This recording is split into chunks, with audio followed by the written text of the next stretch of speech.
Welcome to LAX TRAX. All lacrosse, all the time. Your source for California lacrosse.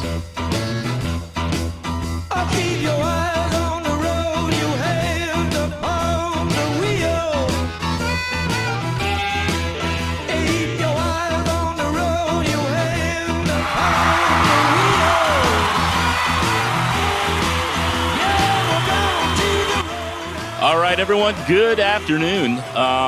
We're here for LAX TRAX in our second episode of LAX TRAX. Hard to believe we got the first one closed, Jimmy, but we did it, and we're excited about that. It was great to have Dallas Hartley on for our first one, and now we've got an even more exciting legendary coach with us this afternoon. I'm not going to tell you who it is yet. Going to tease you a little bit, but we're glad you're here. So LAX TRAX, just to give you a quick little update again, episode number 2 here. We're a show that was created out of a love for lacrosse. Jimmy Bull and myself, Jimmy, my producer, we decided that there just wasn't enough information here in California on California lacrosse, whether it be youth, high school, college. So we decided to start this podcast. So we're glad you're joining us for the second round, second episode, and we look forward to a really great show today. I think you're going to absolutely love this. Again, we're here to be informational, educational, but most of all entertaining. So again, glad to have you on board. Again, you know me from the last show. If you didn't see anything, I'll give you a quick update again. I've been in lacrosse a long time, player, coach, administrator, now announcer at La Costa Canyon High School, and had the good fortune of being the announcer at the World Lacrosse Championships here in San Diego last summer. So had a good run on that, and that was a lot of fun as well. So I don't know, maybe a little cred here, but probably not. But anyways, glad to be on board doing this with you and doing this with my good buddy Jimmy Bull here. So I think before we get started, Jimmy, I need to throw one thing out here from yesterday. What's that, Tom? Did you see the Hopkins-Denver game? I mean, are you kidding me? Yeah. How about our boy J.J. Silstrup, number 5 from La Costa Canyon, good friend of ours, good friend of yours, mine. Jimmy, his dad's a great friend of the program as well. Mm-hmm. He scores the game tire with 2 seconds left. Mm-hmm. What an amazing shot that was. Yeah, I've never seen anything like that. Oh, my gosh. Never. I mean, to get that ball in to him being open with 2 seconds on the clock, and he shoots and scores on a nice bouncer in front of the goalie. And then, what does he do? Overtime. Yeah. Rips that thing low to high, and my gosh, wins the game on the road for Denver, opening day at Hopkins. What a sensational guy. What a sensational player. Yep. Scores 6 goals, which is amazing. And in fact, one of his goals, I don't know if you saw it, was on SportsCenter last night as part of one of the top 10 plays of the day. So, yeah, he put that thing through, I mean, not much bigger than an actual circumference of the lacrosse ball. It was amazing. It was like a Lyle Thompson shot. It was incredible. Oh, yeah. I mean, he's got to be on the watch list for the Tuarton Award, I mean, at some point here. And, we're just so happy for him and for his career at Denver. And, LCC guy, couldn't be happier. So, anyway, I just want to throw that in there. I know you probably saw the game. I know I did, and it was absolutely amazing. So, yeah. Anyways, let's move on, and let's get to the meat of the show, why we're here, the whole reason we're here today, to get this second edition going. And we are so honored, so fortunate to have a coach here who's got a long history in lacrosse and just one of the great guys out there to promote the sport and be a part of the sport. And once again, we're so fortunate to have the one and the only head coach of the Palos Verdes Sea Kings, Durkin Guthrie. Durkin, welcome to the show. Good afternoon. How are you? I'm glad to be here. Great. We're super happy for you to be here. Hey, I want to ask you one question before we start getting into the kind of the meat of this. Sure. Give me a little origin of your first name. Love your name. What's the origin? It's Irish, and it was my mother's maiden name. And so... Nice. Family name. Yep. I was named after my uncle, Joe Durkin. So my name is Durkin Joseph Guthrie. Nice. So that's how it comes. Awesome. And my last name is Scottish, so I'm loud. Well, that's good, because I was voted loudest voice in the 6th grade, so we can be simpatico here. All right, well, good. Well, glad we got that. That was something that Jimmy and I were kicking around last night, and thank you for the update on that. That's awesome. You bet. So, all right, let's get into a little meat of it. So, Durkin, we want to get to know you. We want to get to know a little bit about the Sea King program as well for this year, where you see it going. But I think our viewers out there really want to get to know you too, and a little bit about what makes you tick and what your background is, and what sort of things have you done over your career, certainly in lacrosse and maybe in other areas if you want to go into that as well. So, sure. Correct me if I'm wrong. You played high school at Tabor Academy, and that's in Massachusetts, right?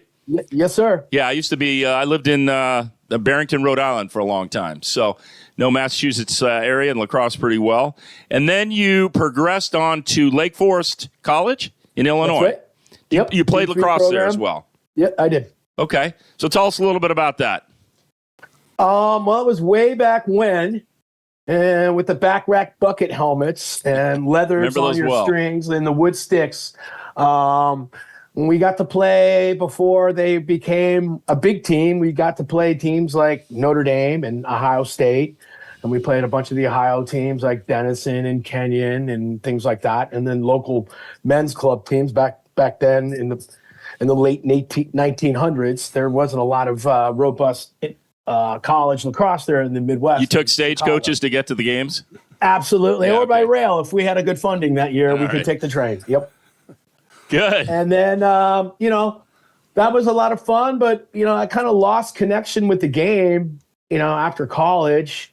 I got right into the grind of the working world and, selling media. And then once I moved to California right after 9/11, and then I had a son, I was taking my son to his basketball game practice at Cheviot Hills Rec Center. And I saw there was a youth girls lacrosse game.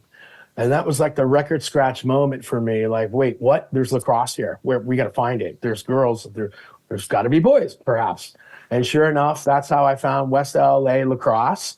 And I immediately rolled my kid into lacrosse, and then began coaching his team back there when he was in second grade, back in 2013.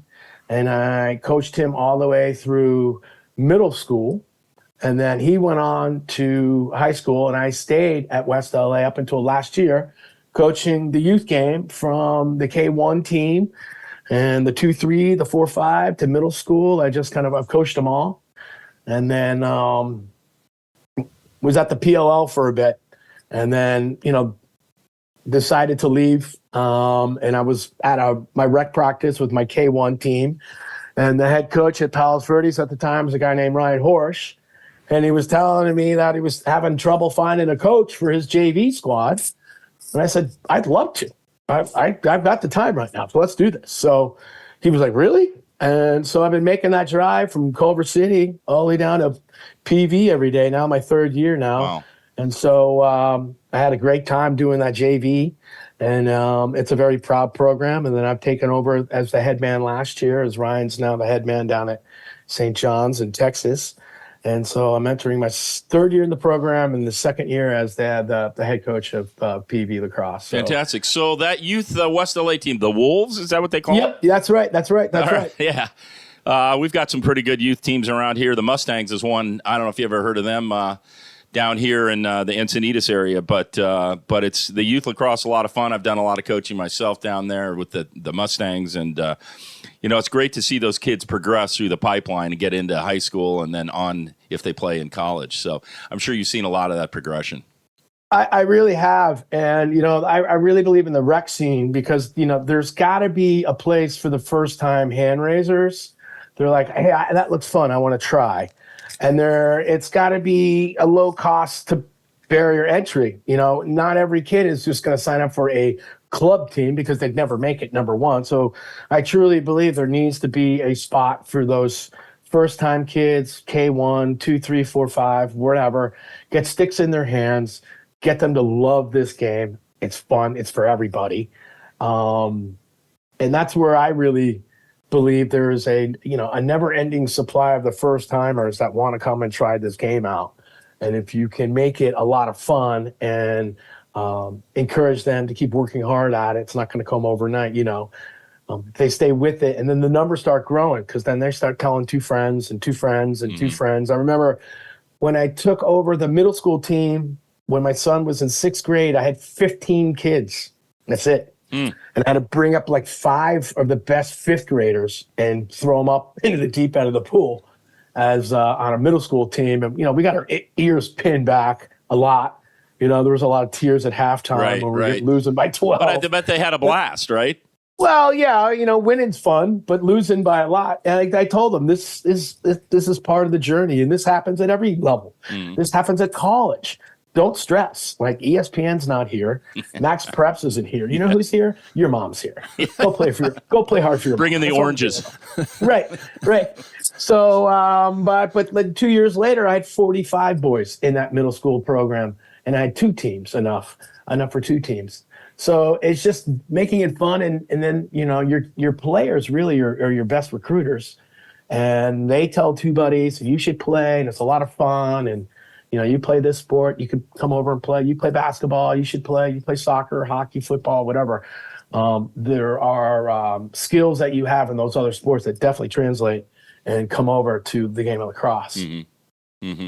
And so that's been my greatest joy has been watching these kids as K1, and they stay with it, and now they're middle schoolers, and now they're in going to the various high schools around Los Angeles, and you keep tabs on them. Now there's social media, and all the high school teams have social media, and they put out, so you can kind of keep tabs on your old players and where they're going, and that's been really the most rewarding part for me is just watching these boys grow up and hone their skill. And at the end of the day, look, I'm just trying to make these kids hireable in life. Exactly. Right? Get them to understand accountability and responsibility and showing up and doing your part and celebrating others. And, you're going to have to get along with people, and you got to learn to be a good teammate, and that's going to help you in the game of life. Well, so that's all I'm kind of really preaching to my guys. I've never really been about, we're going to win a championship. It's just like, let's go to college. Yeah. Let's go reach for the stars. I have guys that want to be, go to the EMT training. I'm like, that's awesome. I want you to become the chief one day in this town. Wouldn't that be great? Yeah. Like, let's set the goal. Let's set the bar high. Let's go for it. So, we're always preaching at PV. We're not going to be afraid to go chase greatness, right? So I got that from Jason Negro, the head coach at St. John Bosco, the football program, talking about how, they beat up a team who then beat a team up from Hawaii. And then everyone thought that Bosco should beat the crap out of this team in Hawaii. Well, that team from Hawaii wasn't afraid to chase greatness, and they beat St. John Bosco. Yeah. And Jason talks about that, and they weren't afraid. So, we're not going to be afraid to go play hard teams. And my schedule this year is very strong, very hard. We're playing very, very tough teams. I'm excited. Yeah. Let me ask you a little bit. I love your line about chasing greatness. So, but don't mean to interrupt you there, but no, go ahead. No, you brought up, so you guys were 9-10 last year, I think is what I read. Yep. Sort of a 500 season. So tell us. Yeah, it was tough. Tell us a little bit about the talent and the team this year going after championships. Well, last year was, and this year is going to look a lot like last year, I think. Last year was a lot of adversity, a lot of injuries. We had a lot going on last year. Obviously, I took over the program. New coaching change. It was pretty sudden. They were processing that. And then, the schedule was already in play, and I had to play the hand I was dealt. So we played it tough. And, it took those hard days in March, the Ides of March, where we went on a 6-game losing streak, and it was very tough. But we learned that this was only going to make us better as we go down the line and we start playing league games and things like that down the season, that we were going to be battle tested. So same thing goes for this year. I've scheduled a very, very difficult schedule. Who are some of the teams you're playing? Well, we open up against Westlake, and then Loyola, and St. Francis on the road. Then we finally get Los Al at home. We're playing CDM, Servite, St. Margaret's, and then we got our Bay League teams. Playing a team out El Segundo, a team from Santa Monica. We're playing Huntington Beach. So we're playing some teams. So we're excited. Excellent. Didn't you played LCC? I think a year or two ago. Didn't we play? Probably before my time. Okay. Probably, yeah. That was a little bit before my time. Yeah. So I probably remember somebody down here talking about that. Anyways, let me ask you another question. Sure. So you've been super involved with youth lacrosse, super involved now with high school. Tell me a little bit about the difference. Obviously, there's size difference, but what's the difference from a coaching perspective between the two? Attention span. Okay? Sometimes, right? You get the youth, and sometimes they want to be there, sometimes they don't want to be there. And obviously, sometimes you get that in high school. But the youth is a lot more fun because not a lot more fun. It's just when the light bulb goes off and they understand it and you see the growth and the joy that brings them, it's really, really wonderful to see them sort of click for them and the confidence, and they start smiling more and they're not worried about a missed pass because they know they're going to go make the next play. High school is obviously very competitive, and the hard part is not everyone's going to get equal playing time, and that's hard. And because the kids are all working really hard, but I can only play so many guys, and so that's the hard conversations you have. I mean, that's the biggest difference. Is I'm not so worried about the wins and losses at the youth. I just want them to love it. Just want them to love the game and want to continue. Absolutely. On. And I keep telling them, look, your best lacrosse is still ahead of you. Like your best lacrosse is still ahead of you. Who cares? Like you lost the game. So what? You get to play it tomorrow. You get to play it next Exactly. week. Like we're fine. Exactly. I was one of my club teams. I was at a tournament, and they lost badly to a team from Illinois, and there were tears. And they were chirping us and whatnot, and my guys were really upset. And I said, "Boys, they're going home to sub-zero weather right now. You guys live in Southern California. It's okay. Love it. It's going to be fine. You're okay, and you get to play again tomorrow. And tomorrow after their last game, they got to get on a plane, and they're going home, and it's 2 degrees out. We're okay. Your best lacrosse is Life tomorrow. is good. Life is okay. Like let's respect it, boys. Like, Love it. Yep. Love it. Oh, that's awesome. That's good. Now I know the youth pipeline is something that we all think about and fulfilling and making sure it's there to move on through the high school and then hopefully play collegiately if they want to do that. But yeah. So that brings me to another question, and this is something I asked Dallas the other day as well, and I'm just curious about your take. Sort of hypothetically, so if are you a drive guy or a skills guy? And what I mean by that is if you have a kid with enormous skills and talent but zero drive, or a kid with this total drive and skills kind of okay, how do you deal with it, and where do you make the last cut on the team? If you don't have drive, you don't survive. So you got to have it. It's a table starter for me, and that's going to be right there is something that'll tell me if you're getting enough field time or not. If you don't try to bring that drive every day at practice and compete for every ground ball, for every little battle of competition, and if you're not trying to compete and get better, then I would rather have a kid whose skills are going to come later and the drive is there, then a kid with no drive, a little too chill, kind of too casual about it. It's not going to help the other 9 guys out on the field. Mm-hmm. And it's the last time I checked, it's still 10v10, and we got to put 10 guys out there that are going to absolutely compete and get after it. Yeah. Or else because I got numbers, right? COVID's over. I have a 55-man program. And so I have plenty of kids. It's like who wants a job? Who wants the job? You want it? Come and earn it. Nice. Awesome. Yeah, no, that's cool. Really appreciate your insight on that. What do you find the toughest position to coach of all the positions out there? Goaltending. Yeah. Goaltending by a mile. It's tough to recruit that position. When I was at the youth, it was easy to say, okay, everyone's going to play at one game.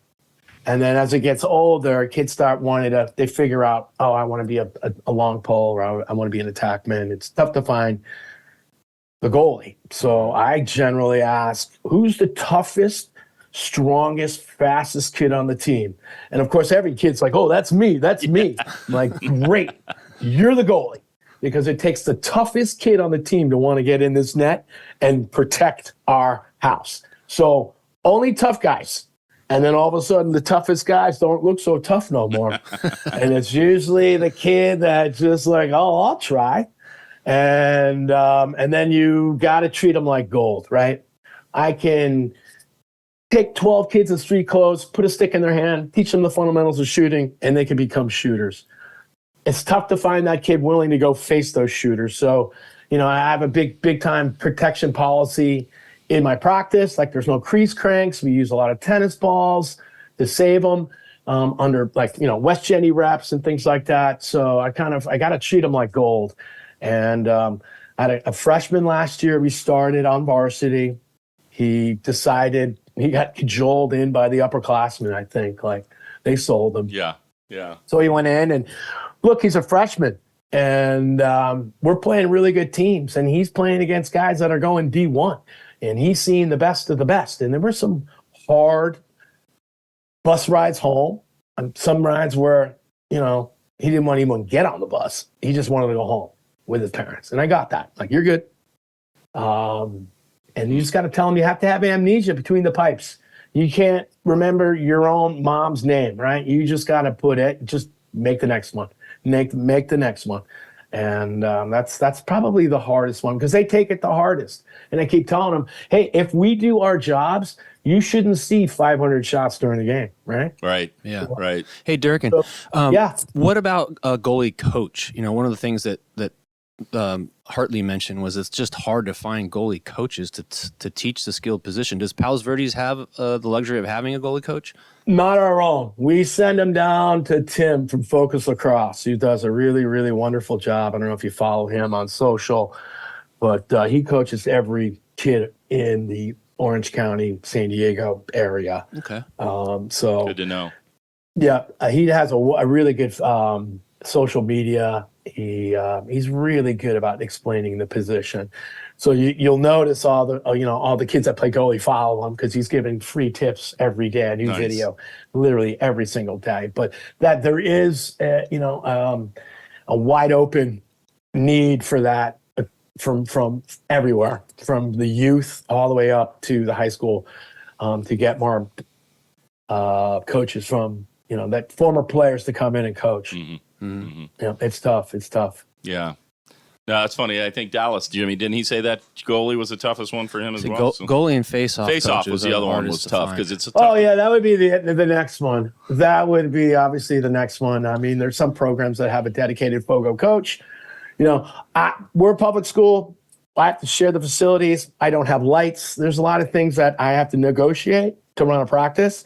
So I would love to be able to okay, we're going to dedicate a FOGO coach. Last year we did have one, but he's now been hired on full time by another competing team. So that's something that would be tough to coach. You either you have it or you don't. Right, right.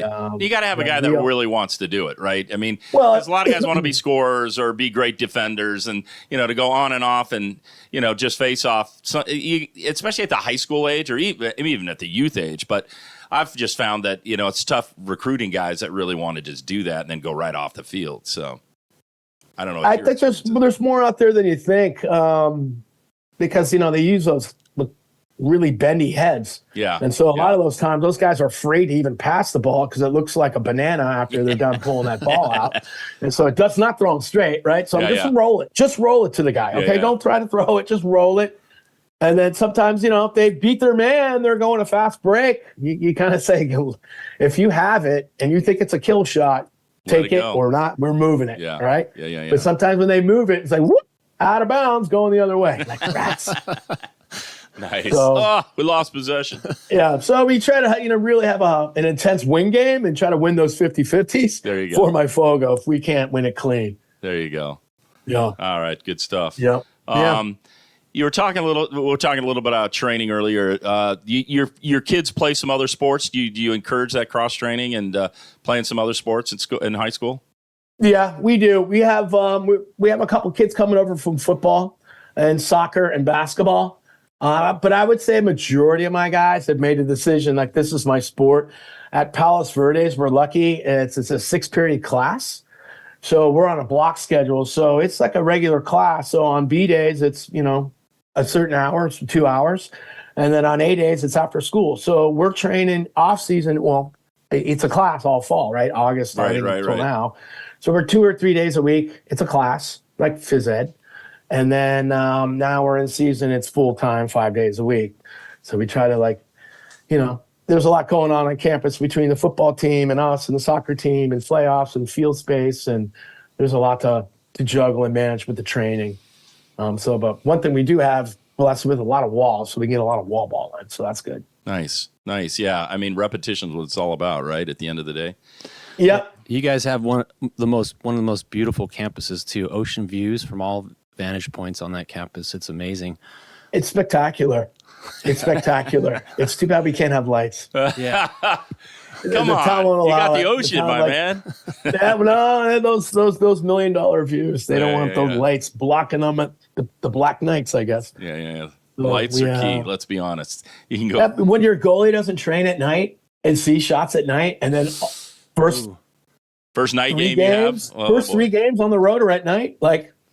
I'm taking my goalie to a park at night, setting him up, and just letting him go at night. Like, can we look at you now? Like, nice. So that's rough. Things. Yeah. Well, Yeah. Nice. But they call it the tough game for a reason, Jimmy. Yeah. Hey, let's change sort of moods here a little bit. You seem like a pretty fun, aggressive guy.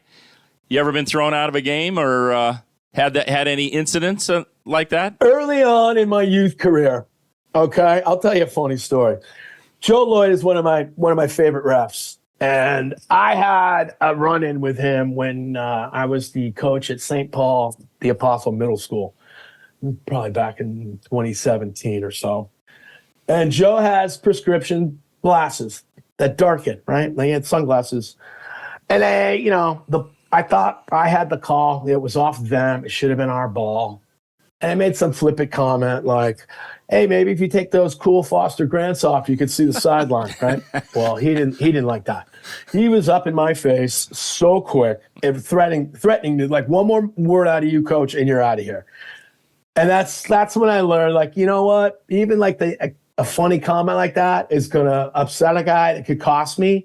I've learned to really kind of tone it down since then. And actually, Joe Lloyd and I, we kind of, I laugh about it because I love the guy and I see him. He refs all my games, and it was like the first time I had him as a ref, he almost threw me out. But now we're best buddy. He coaches the box league in the fall. We run my PV boys there, and I see him all the time, and I see him at tournaments. So I have a lot big respect for the refs, and it's hard. We have a ref shortage. And I understand why they don't want to ref games, because guys get after them or parents get after them. And I've really I can agree with the call. I don't agree with the call, but I can't let my emotions get the best of me where maybe that cost me.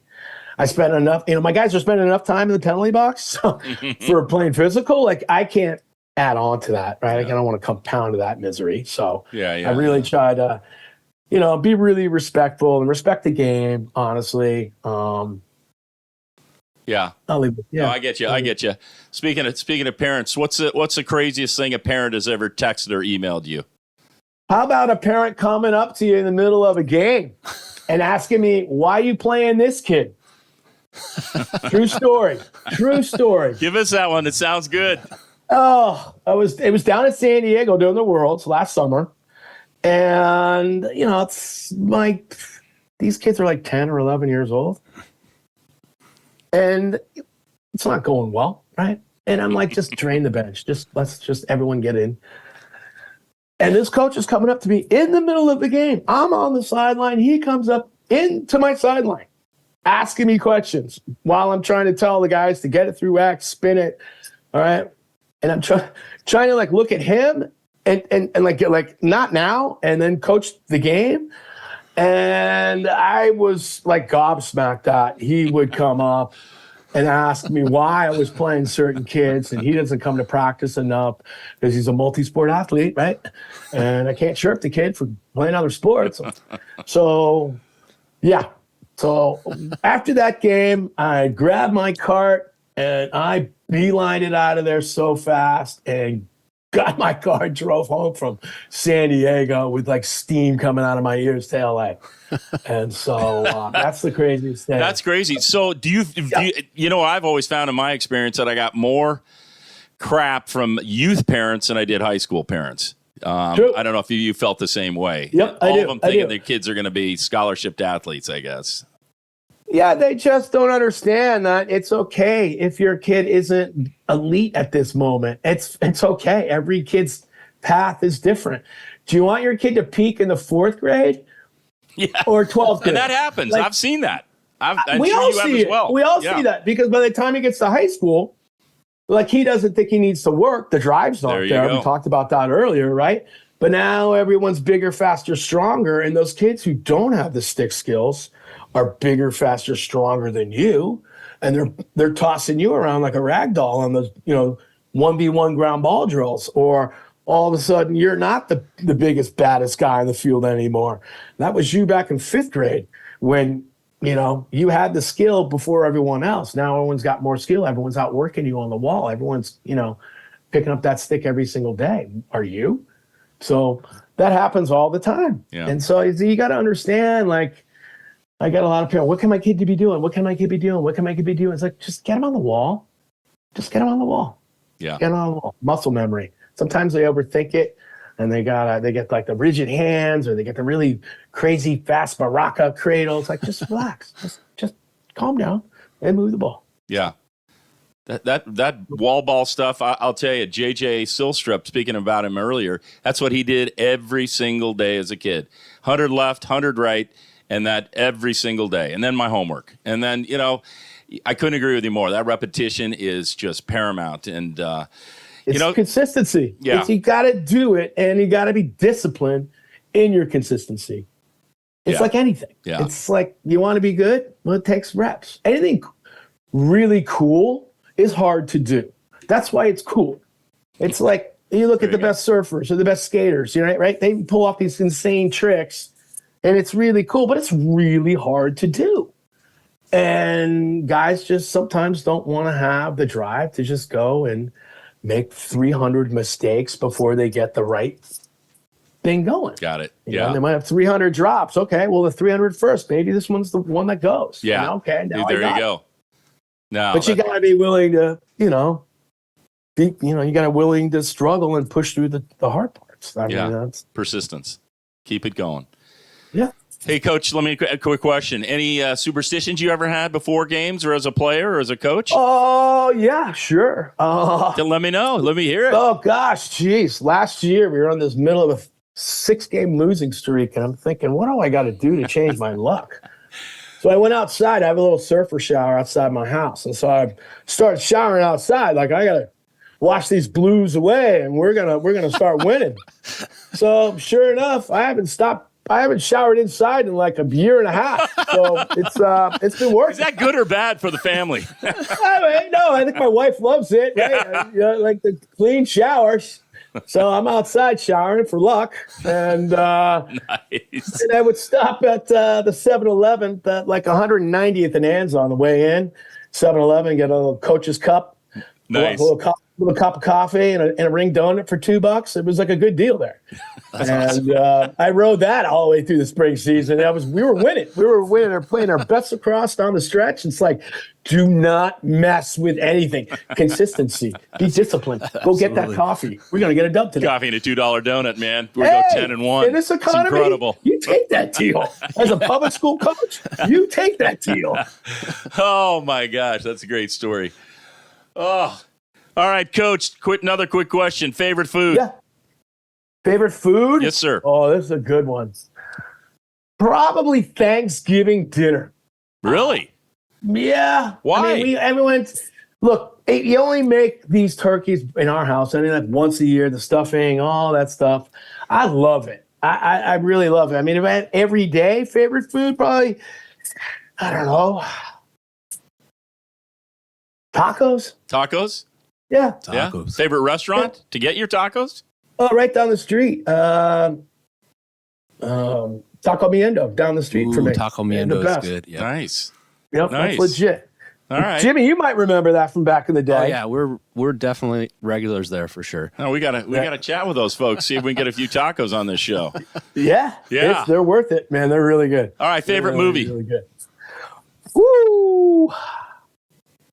Not that I'm a psycho or anything, but Apocalypse Now is a really good strong movie. Yeah, Nice. I like it. Good. Jimmy likes that movie too, I think, a lot. All right, if you could meet any celebrity, who would it be? And it doesn't have to be in sports or anything. Oh, it's definitely, no doubt, it would be Jerry Garcia. Jerry Garcia. In a heartbeat. Deadhead, huh? Oh, huge. From way back. Yep. Toured the whole nine. Nice. I have a cousin. Your typical cliche. I'm the walking cliche of New England boarding school lax player, right? Like, let's face it. Let's be honest. Like, that's what we did. Did you go concert to concert, or did you? Oh, I did in Europe. I graduated college and followed around, surfed France and Spain, and then went on tour and saw about 12 shows over about 3 weeks. It's amazing how many Deadheads are so loyal and devoted to going to all those shows. Like you might say, I saw the Stones once or something, but the Deadheads go to every show. It's absolutely amazing. Because the set lists change. When you see the Stones, it's the same 22 songs in a row. Right. Every night, same sets. The lighting's the same. The cues are all the same. No disrespect. It's a great show. Right. But with the Dead, it's a lot of improvising like Lacrosse. It's like a lot of read and react. And these guys sort of read and react off of one another. And sometimes it's brilliant and sometimes it doesn't work. It's just like Lacrosse. I always like that they let people record their shows too, which was super cool. Yep. Yep. Yeah, but it's not for everybody. Yeah, no. But nobody on my team listens to it. I you got no hear more Deadheads on hip-hop, the man. Sea Like, Kings? who's this guy? They're actually becoming very popular amongst the 20-plus-year-old kids. My son's goes to all the shows now. I guess they're going to play somewhere. The Sphere. Oh, they're playing at the Sphere? Vegas. That's cool. Yeah. Again, public school, can't afford it. Never mind. You see those tickets? They're like $400. They're like, no, I'm out. I'm hoping for the pay-per-view, and I'll pay the $35. Hey, we'll have a party. Well, we'll all get together and have a party. All right, Coach. Well, we've kept you for a long time here, but I wanted to give you one more chance to say anything you wanted to us, or ask us any questions, or give us any more thoughts you might have on lacrosse, or where it's going, where it's heading, what you're thinking, or just we're throwing the mic to you real quick. Well, I just want to say that, it's been wonderful to see the game grow on the West Coast, specifically in California, specifically LA, Orange, and San Diego counties. It's great to see that so many of our young kids are going on and make it, and now they're on, they're going to be on TV. The access to the game has never been greater. Thank you, ESPN. So, Jimmy, you just probably saw the Sacred Heart Stony Brook game as I did. What a treat to be able to see these kids that you coached that are, like a Brad Sharp from Yale, who was before my time at PV, but, he's an inspiration, and when these alum come back to campus and visit, it's pretty great. Don't forget the Gaffneys at St. Paul's. Yeah, Owen Gaffney playing at Harvard. He was a part of the triplet package. It was the Gaffney triplets back then: Liam, Charlie, and Owen, and they were fearsome. And that was one of the funnest teams I ever coached. Was that 2017 team with the Gaffneys and Grant Ronick and a bunch of other those boys and my kid on that one. Yeah. So, but it's great to see them make that. And then so many boys decide that the MCLA, there's no disrespect, and that's great. And I'm glad so many boys are playing lacrosse, even at the MCLA level. And that's wonderful that they're going to the college. Yeah, how cool to play for a national championship in the MCLA. I mean, if you can get to that level, that's fantastic. It's like really undersold, in my opinion. Yeah. Talent is always going to get found, right? But not everyone is built for that, right? It's hard to be a D3, a D2, D1 athlete. It's a little bit easier, only because it's not as the demanding of the time. But the level of competition is very high. Well, the organization in the MCLA is just phenomenal. I mean, it's just they've done off a the charts. wonderful job of selling it. It's like it's high octane lacrosse. Absolutely. When these kids look like they look down, I'm like, are you kidding me? This league is filled with like all leagues, all-stars that are chasing a degree, like, and they're really good. So go ahead, take it lightly, and they're gonna like whoop you. Yeah. Yeah. Now we had a good chat with Dallas from his Chapman days, winning the national championship. I mean, that's on his top of his list of accomplishments in lacrosse is winning an MCLA championship, national. It's incredible. It's amazing. Amazing. Yeah. And that the fact that a kid could actually stay in state and play in state, like, wow. Yeah. It's hard. Yeah. It's really hard. I'm telling all my kids all the time, look, on the field, you're playing for me. But in the classroom, you're playing for your parents, because the likelihood of most of you guys staying in state is pretty low. Yeah. Most of you guys are going to have to go out of state. And that merit aid is real.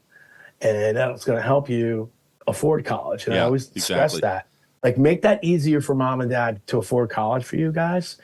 And then lowering that by getting good grades, by chasing greatness in the classroom, taking the APs, taking those honors classes, and standing out. Do you have some boys this year's team who's going to be playing college? Yeah, I got a couple. Caden Suh is going to go BU. I got Jackson Rucker is going to go to the University of Indianapolis, D2. Great. And then Michael Tuberossi is playing at Greenville, Lower Greenville. So I'm excited for him. And I think it's really wonderful that these boys they're chasing their dreams. Nice. And we're supporting them mightily. And again, the schedule we open up on the road at Westlake Tuesday, 2:13, and then on the road 2:16 at Loyola. So getting right into it, right after it, right away. Nice. Well, Coach, we won't take up any more time. Boy, this has been an absolute honor and pleasure to talk to you, my friend. You're an awesome guy, and we just love talking to you, and hopefully we'll see you back on the show again sometime. But Jimmy, any more questions for Coach here? No, just one tidbit. He coached my son, I think, to 2 West LA middle school championships, so he knows what he's doing. Jimmy verifies you. That was a hell of a team. That was a loaded team with some really good players all over that field. That was a hell of a ride there with young Tommy there, just crushing it. Yeah, he'll be crushing at Sacred Heart next year. I can't wait. I can't wait. Every time I see him, he looks bigger, faster, stronger. He always gives me a big hug at any tournament I see him. That's the best part, is just maintaining these friendly relationships with these kids and these young men now. Yeah, it's all about family, all about community, lacrosse community. Absolutely. And I'm so grateful for that. You guys are doing what you guys are doing, and they keep it top of mind on the high school sports and the local sports scene. I think it's fantastic. Well, we appreciate that. We really, thank you. Really look forward to seeing you again on a future show, my friend. Go out and enjoy the rest of your Sunday, and we'll look forward to seeing you on a future show. And good luck with the season this year. Absolutely. Thank you. All right, Durkin. Take care. Thanks, my friend. Thank you. Take care. Bye-bye. Cheers. All right, folks. Boy, what an inspiring interview we just had with Coach Guthrie from Palos Verdes. Good luck to that team this year. It sounds like they got a great squad and a good schedule, tough schedule up there in Los Angeles. So it was great to chat with him. Great honor to meet him and to get to know him a little bit better. Again, folks, we really appreciate you coming to watch our show. Episode number 2, getting to be in the can here. Episode number 1, you got to go check it out with Dallas Hartley from Lacrosse Canyon. But again, as always, we would encourage feedback. Look forward to having you give us some questions or thoughts or things we should and shouldn't do. And we're just really looking to grow this show and give you more information, more entertainment we possibly can on California lacrosse. So look forward to next episode. We're going to record a bunch here coming up, and look forward to you all supporting us. And I think Jimmy, my producer here, is going to give you how to get a hold of us and how to contact us. So we really appreciate it once again. So that's all we've got for today. Until next time, so long, folks. And the word of advice, once again, make sure you keep it within the pipes. So long.